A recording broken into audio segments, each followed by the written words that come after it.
Okay. So today is Devin's birthday, our oldest son, and actually it's like 1 in the morning, so he was born at like 5:40 something in the morning. So we think it's a good idea to go wake him up and remind him that 19 years ago his mom was in labor with him. So here we go.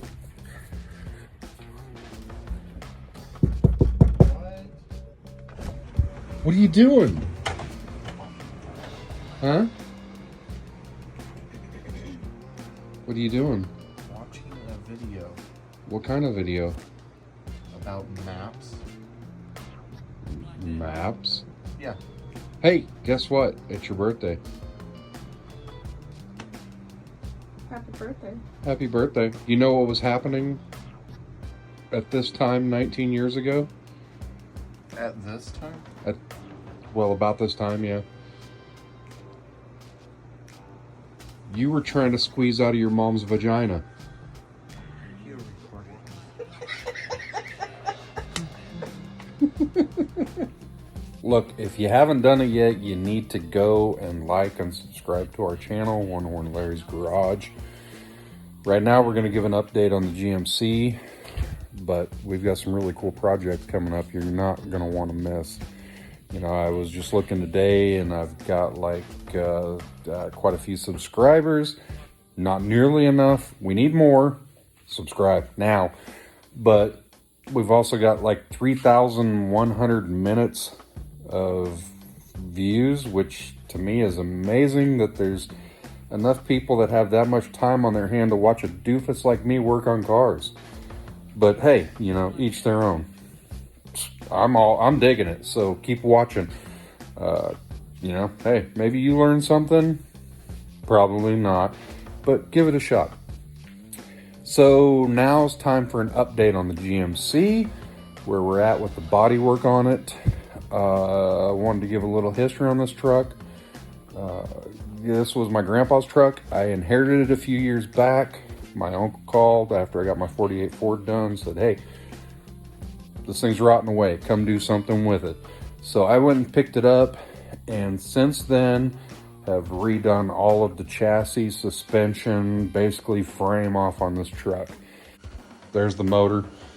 Like I said, it's a Blueprint Vortec crate motor with Edelbrock intake, and then I added the Phytec fuel injection. It's got a 5-speed manual overdrive transmission, upgraded all the suspension, steering. It's now got power steering, power disc brakes, hydraulic clutch. This thing's like a brand new truck. It should drive like a brand new truck. Rear end's been all rebuilt, 410 gears with a posi, all new drive line. Just going to be a nice truck. And this will be the One Horn Larry's Garage shop truck is what it's going to be. And I'm excited about it because it was my grandpa's truck. So, you know, and it's staying in the family. It's going to be the One Horn Larry shop truck. So, you know, what can go wrong? Digging it. So here's an update where we're at with the bodywork on it. So since the last update, all of the rust is done. Fixed. All the metal's solid. I took it all down to bare metal. Here's some pictures.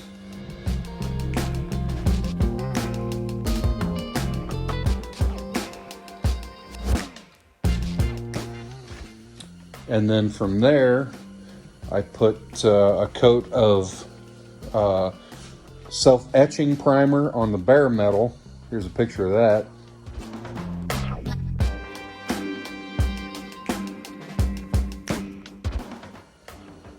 And then after that, I put 3 coats of high build primer.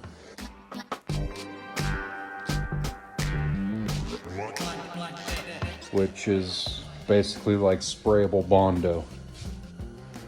This side I've got blocked out, and there were still a few low spots that I'm filling in with some just like, what do they call this stuff? Here, so I don't screw it up. It is premium polyester finish putty. It's kind of like Bondo, but really, really thin, so it fills in easy to sand.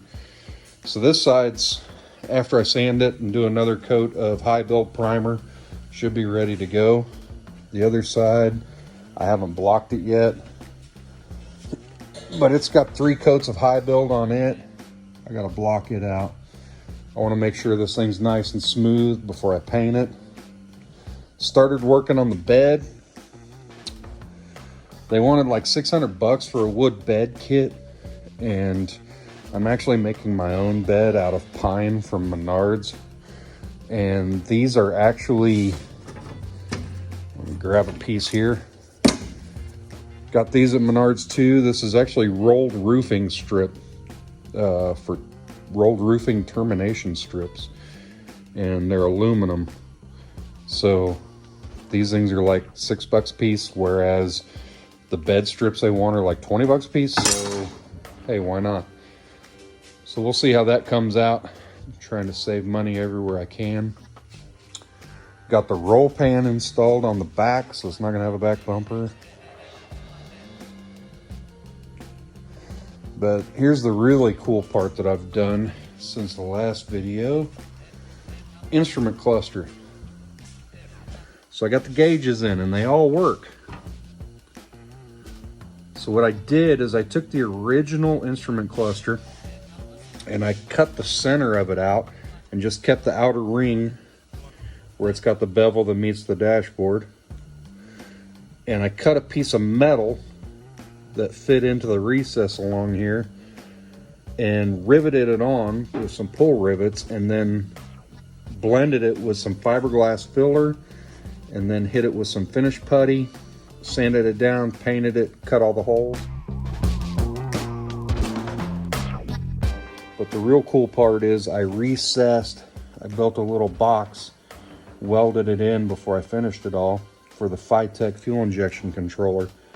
And it's got some gauges on it that I can pull up as well. So we got the tack and gauges over there, speedometer gauges, and then in the center has got the fuel injection control unit mounted into it. So I think that's pretty cool. Gauges are working good. Getting close. Hopefully in the next week or two we'll be buttoning it up and getting it back on the road.